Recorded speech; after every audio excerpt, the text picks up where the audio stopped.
transfórmame, confróntame, quiebra, Señor, lo que está en mí que no te agrada, lo inmundo, lo torcido, lo vano, quiébralo ahora.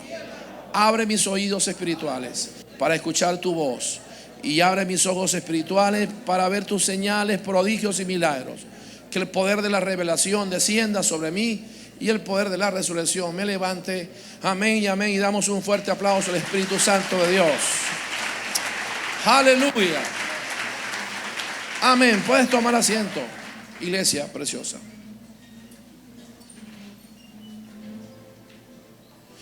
Desde el día de ayer sábado, tengo una fuerte inquietud en mi espíritu con respecto al tema que voy a tratar hoy. Por primera vez en estos 10 años de carrera ministerial tengo el gran honor y responsabilidad de hablar y usar algunos elementos naturales para poder explicar un poco lo que es la sobrenaturalidad de Dios. Y vamos a hablar en esta preciosa mañana acerca del poder de la sangre del Cordero y el poder del arca del pacto. Diga gloria a Dios. Vamos a hablar acerca de esta maravillosa arca de madera con oro que contenía la presencia de Dios. Pero antes vamos un poco al libro de Génesis. Vamos a dar un vistazo en el libro de Génesis. Ahí vamos a observar lo que usted ha leído, lo que ha escuchado, lo que ha visto, lo que hemos visto en la televisión, en alguna quizás película, lo que tu pastor te dijo, lo que tú has leído. Génesis capítulo 1 habla acerca del encuentro, el primer encuentro entre el Dios eterno, el invisible, el sobrenatural, el infinito, relacionándose por primera vez lo infinito con la finitud y teniendo su primer encuentro. El Dios increíble con algo que Él creó de la tierra, que formó y que sopló sobre Él su vida y que a esto llamó hombre. Y después, mientras éste dormía, sacó de él su mujer que llamó Isha o llamó Eva. Estos dos vinieron a formar parte de los grandes amigos de Dios Todopoderoso. Tanto la Biblia como los sabios de Israel hablan de que el Señor se paseaba todos los días. El eterno Dios se paseaba por el huerto, o lo que era a su vez un gran tabernáculo. Diga conmigo tabernáculo. La palabra tabernáculo en hebreo es la palabra sukkot, que significa tienda de reunión. Por lo tanto, lo que usted está viendo en la pantalla, conocido como el jardín del Edén, no era otra cosa más que el lugar de comunión, el lugar de reunión entre el infinito frente a las personas humanas como usted y como yo. Así que dice la palabra que se paseaba por el huerto del jardín. Allí conversaba con aquello que él había creado y tenía una relación hermosa, armoniosa. Ellos andaban desnudos, no había temor en ellos, no había pena en ellos. Los animales salvajes o los animales existentes no podían ni tenían autoridad sobre ellos. El Señor le dijo: enseñoréense sobre todas las cosas, fructifíquense, multiplíquense. Y así lo hicieron. Era un tiempo maravilloso, una armonía extraordinaria que había. La presencia del Eterno se manifestaba todos los días en el jardín. Era sacudido el jardín cuando el Eterno Dios se paseaba en medio de ellos. Hasta que la Biblia dice que ambos desobedecieron. Y una vez que desobedecieron, el pecado halló lugar en su corazón. De tal manera que fueron expulsados de ese lugar tan hermoso llamado el jardín del Edén. Y a partir de ese momento hay una interrupción entre la comunicación del hombre con el Dios supremo que lo había creado. Ya no había manera de comunicarse con Él, ya no había manera de estar juntos, puesto que la santidad de Dios no tiene manera de relacionarse con lo pecaminoso. Así que la Biblia enseña que fueron expulsados, fueron echados fuera del jardín, pusieron querubines con espada de fuego para custodiar el lugar, para que el hombre no tuviese acceso al árbol de la vida. Así que fueron expulsados y la voz de Dios se apagó por un tiempo importante. Pero como Dios no es hombre ni hijo de hombre para arrepentirse, Él había prometido de que se comunicaría de una u otra manera con sus hijos. ¿Cuántos dicen amén por eso? Así que la Biblia habla que a partir de ese momento el Señor comenzó a preparar y a buscar la manera de volverse a reunir con ese ser humano que Él había creado. Y habla con un hombre como usted y como yo, llamado Moisés, y le dice: Moisés, me vas a construir un lugar, una tienda, un tabernáculo similar al huerto del Edén. En ese lugar yo voy a habitar. Aunque vamos a estar limitados, yo voy a habitar ahí y será el lugar de mi presencia. La Biblia dice que así lo hizo Moisés. Construyó un arca, un tabernáculo que usted ve allí. Ese es el tabernáculo de Moisés, el que usted ve en su pantalla. El tabernáculo donde el eterno Dios se manifestaba. Una vez al año el eterno Dios descendía de una manera extraordinaria, consumía el sacrificio que presentaban los sacerdotes para buscar el perdón de los pecados, y así se comunicaba con una sola persona, el sacerdote. De tal manera que el sacerdote era el único que tenía, en este caso el sumo sacerdote o el Cohen Gadol, era el único que tenía la capacidad, la autoridad para poder conversar con el Dios eterno. Ese Dios habitaba en un lugar extraño dentro de esa carpa que usted ve. En la parte trasera, en la parte norte de la carpa, había un lugar llamado el lugar santísimo. Y en ese lugar santísimo había una caja de madera. Diga conmigo, caja de madera. Esa caja de madera era recubierto por oro, y esa caja de madera se llama el arca del pacto o el arca de la alianza. Ahí vemos el primer misterio de esta prédica: cómo el infinito, el Ein Sof, el Dios todopoderoso, habitó, se movió y se manifestaba en una caja de madera. Son cosas que no entendemos. Estoy hablando de aquel que creó los cosmos y todos los sistemas solares, el que creó el universo. Estoy hablando de aquel que lo llena todo. ¿Cómo es que se restringe de tal manera y se mete y habita o se manifiesta en una caja de madera hecha por hombres? Así son las cosas de Dios. Cosas que a veces parecen absurdas, pero que terminan siendo ciertas y reales en las manos del Dios Todopoderoso. Lo que es imposible para el hombre es posible para Él. Por lo tanto, lo que tu mente no entiende y lo que mi mente no entiende nunca, es una verdad absoluta y totalmente posible en la mente de Dios. La Biblia dice que nacemos, crecemos y algún día moriremos. Y este cuerpo que usted y yo tenemos algún día va a desaparecer y va a ser comido por los gusanos. Mas la Biblia dice que recibiremos un cuerpo perfecto y estaremos en la presencia de Dios. ¿Cómo será eso? No lo sabemos, pero sabemos que así será. Así como hay evidencias y pruebas de que Jesús murió y resucitó, así nosotros algún día moriremos, pero también resucitaremos en gloria. ¿Cuántos dicen amén por eso? Así que vemos al infinito Dios, creador del cielo y la tierra, metiéndose en una caja de madera recubierta por oro o cubierta de oro. En esa caja de madera habían dos seres angelicales o réplicas de dos seres angelicales que son querubines. Diga conmigo, querubines. Estos querubines, uno de ellos era Satanás. No me refiero a los que estaban allí en esa caja de madera, en esa arca, sino que Satanás era un querubín. Un querubín tenía que cuidar, de tal manera que si usted quiere tener alguna idea de cómo es la figura o la forma física, espiritual, corporal, espiritual de Satanás, usted tiene que ver un querubín de esto. La Biblia dice que Satanás era un querubín, el de todos, el más hermoso.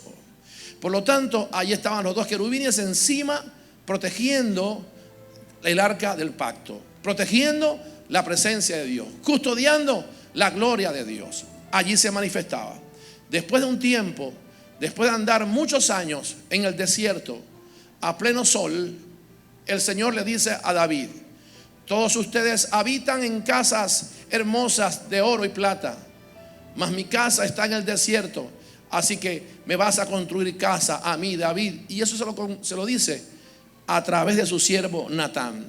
Y es David entonces quien recibe los diseños de lo que sería ya no una tienda de tela y madera, sino todo un gran templo. Y es Salomón, su hijo, quien termina construyendo lo que usted ve ahí, el gran templo de Salomón.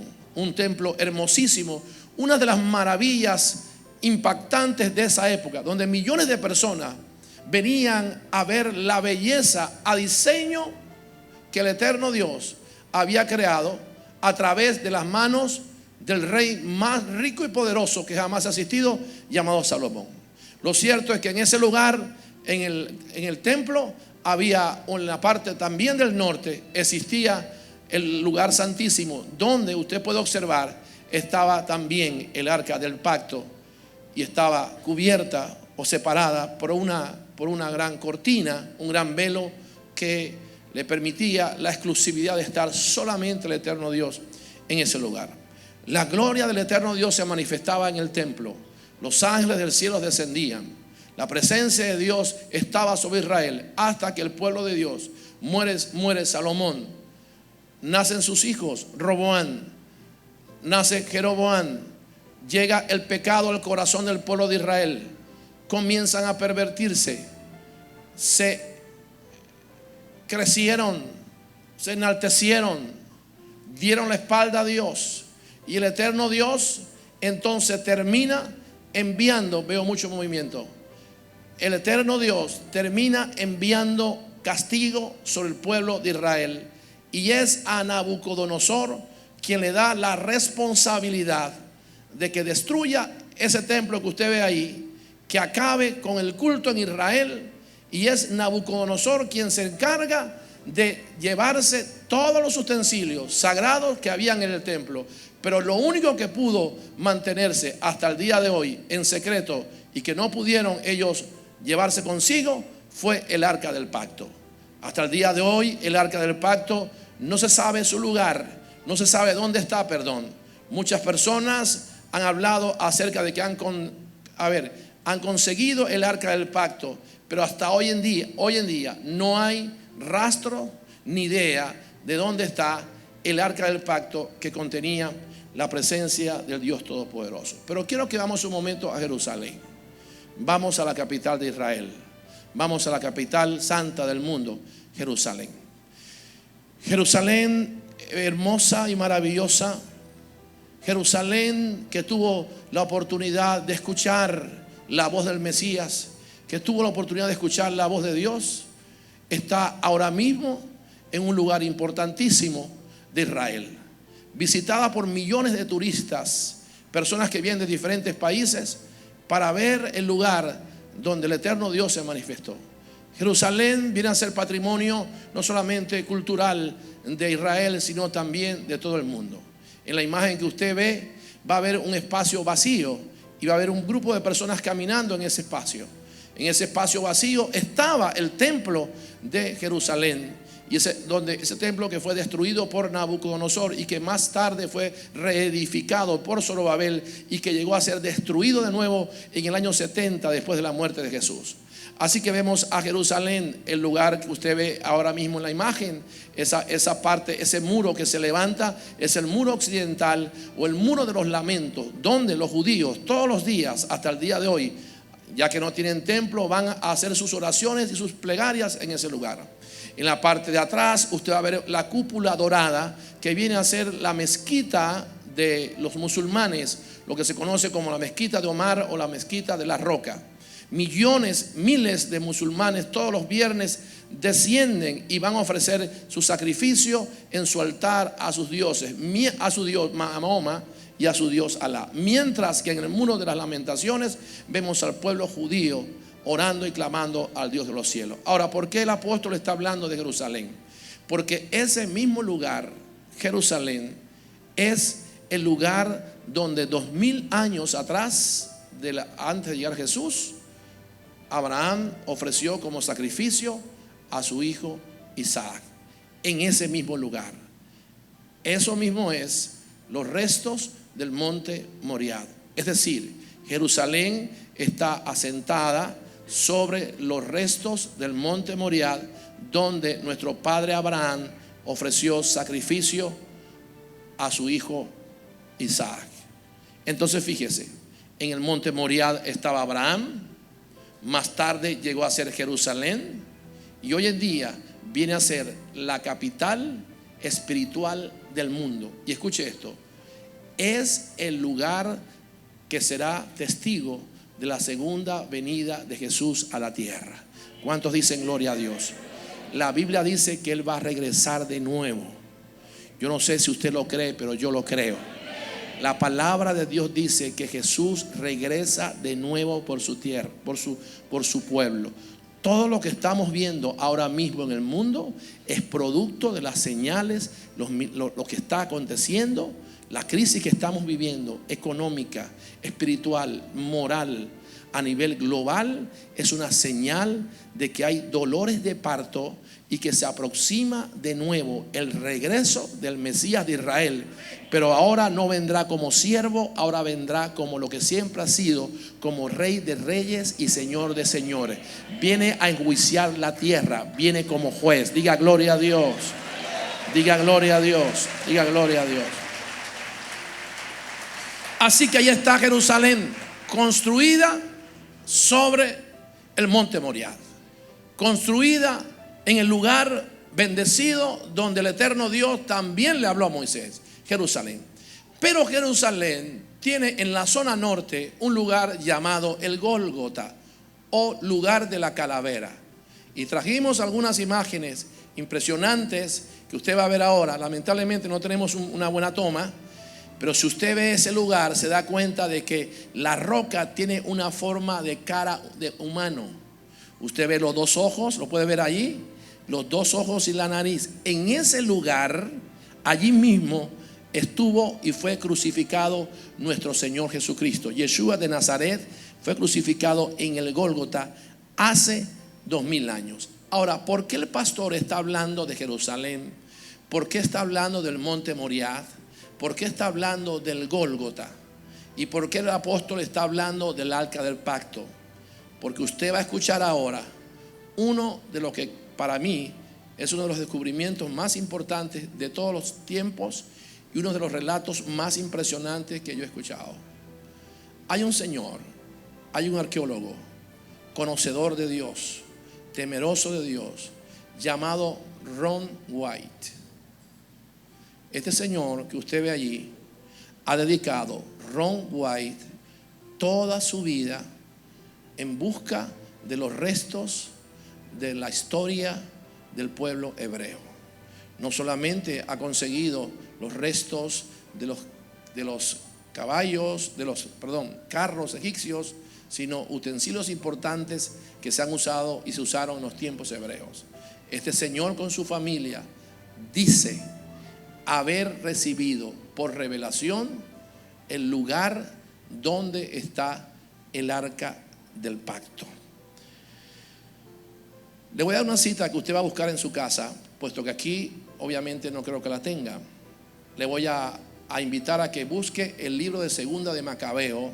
Es un libro apócrifo que está en la Biblia católica, que usted puede buscar en internet. Y Segunda de Macabeo capítulo 2 habla acerca, escuche esto, de quién fue el que esconde el arca del pacto. ¿Quién esconde el arca del pacto? ¿Dónde la esconde? Segunda de Macabeo capítulo 2 verso 4 al 8. Jeremías, el profeta Jeremías, escribe y dice: se dice también en estos tiempos del pasado que el profeta Jeremías, obedeciendo las órdenes del cielo, se hizo acompañar por el arca de la alianza con su toldo y fue al cerro donde Moisés había subido y del cual había contemplado la tierra prometida. Allí Jeremías, dice Segunda de Macabeo, encontró una caverna, metió en ella el arca, el toldo que la cubría y el altar del incienso, y luego tapó la entrada con piedras.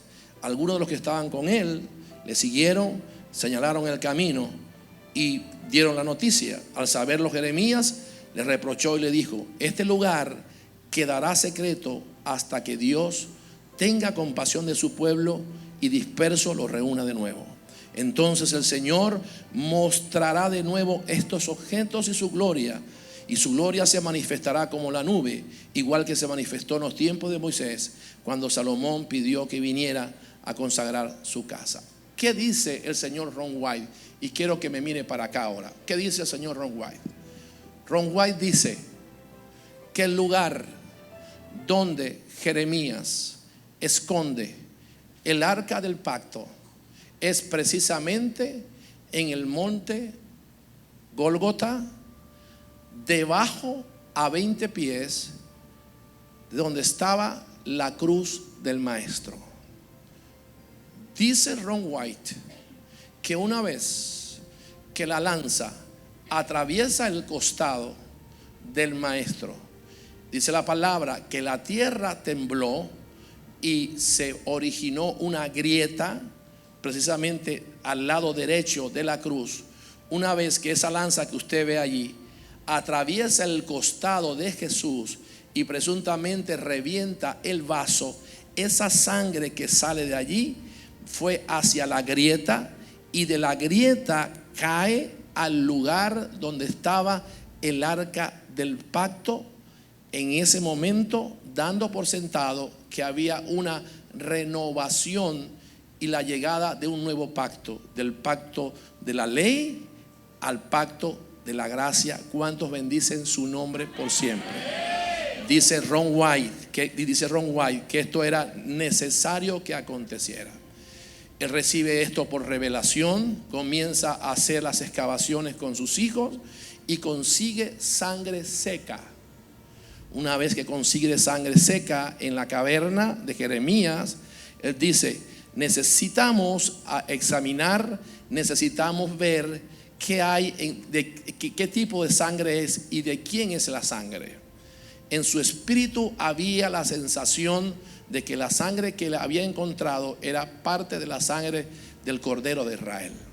Lo cierto es que, en común acuerdo con el gobierno israelí, logran el apoyo del gobierno israelí, llevan la sangre seca a un laboratorio. Cuando llega al lugar, el médico, los que se encargan de hacer este tipo de trabajo, le dijeron: no podemos hacer absolutamente nada, porque una sangre seca es una sangre muerta. Así que no hay manera de saber ni de hacer ningún tipo de estudio. Este señor insiste y le dice: yo necesito que ustedes tomen la sangre, yo necesito que ustedes tomen esa sangre seca, aunque es una sangre muerta, y hagan los estudios pertinentes. Ellos responden y dijeron: no hay forma de hacer un conteo de cromosomas de sangre muerta. Solo se pudiera hacer si la sangre estuviese viva, y los conteos solamente se pueden hacer sobre los glóbulos blancos vivos. Así que no pierda su tiempo. Aquí no hay manera de que podamos responderle y satisfacer el deseo de su corazón. Dice el señor Ron White que él insistió hasta que aceptaron tomar la sangre seca. Le colocaron una solución salina normal para reconstituirla y la sometieron a un estudio y una observación de 72 horas. Cuando esto sucede, el señor Ron White le dice: yo necesito estar presente y necesito verificar cuál es el resultado, y necesito saber qué es y de quién y qué es lo que está sucediendo con esa sangre. Dice el señor Ron White que aceptaron ellos el reto 72 horas. Cuando llega la hora 72, comienza a observar un movimiento en los pasillos del laboratorio. Comenzaron a mirarse unos a otros. Los científicos, asombrados, llamaron a sus autoridades, tuvieron una reunión, un meeting de emergencia, una reunión de emergencia. Llamaron de nuevo al señor Ron White y le dijeron: tenemos que reunirnos con usted porque aquí acaba de acontecer algo sumamente impactante. La sangre que usted trajo para acá es sangre humana. 2, la sangre que usted acaba de traer solo tiene 24 cromosomas, y toda la sangre de todos los seres humanos tiene 46 cromosomas. Por lo tanto, esta sangre solo tiene el cromosoma de su madre, es decir, hay ausencia del cromosoma del varón. Diga gloria a Dios. Diga gloria a Dios. Así que solamente estamos viendo acá que tiene los cromosomas de la madre, y es imposible que un niño se haya desarrollado sin los cromosomas del padre. Es más, su masculinidad no pudo haberse definido a menos que su masculinidad haya venido de otra fuente. Es más, tengo que decirle, señor Ron White, que esa sangre está viva. Diga gloria a Dios. Diga gloria a Dios. Ellos, asombrados, le dicen al señor Ron White: queremos preguntarle de quién es esa sangre. Y Ron White le contestó: esa es la sangre del Mesías de Israel, la sangre de aquel que ustedes crucificaron hace 2000 años y que está viva y que nos limpia de pecado y que nos sana y que nos levanta. El que lo crea, diga gloria a Dios. Diga gloria a Dios, diga gloria a Dios. Es la sangre poderosa del Cordero. Es la sangre que el diablo no puede oler ni puede ver. Es la sangre que te cura a ti, que cura a tu familia. Es la sangre que te libra de la brujería, de la hechicería, de la muerte. Es la sangre que te da vida eterna. Es la sangre que te comunica el Padre. El que lo crea, diga gloria a Dios. Dile al que está a tu lado: la sangre del Cordero está viva. Diga: la sangre del Cordero está viva. La sangre del Cordero está viva. Yo estoy vivo por la sangre del Cordero. Necesito que alguien lo crea y lo confiese en este lugar. Dile al que está a tu lado: es la sangre que me redime, es la sangre que me perdona, es la sangre que me transforma. El diablo no podrá acusarte más.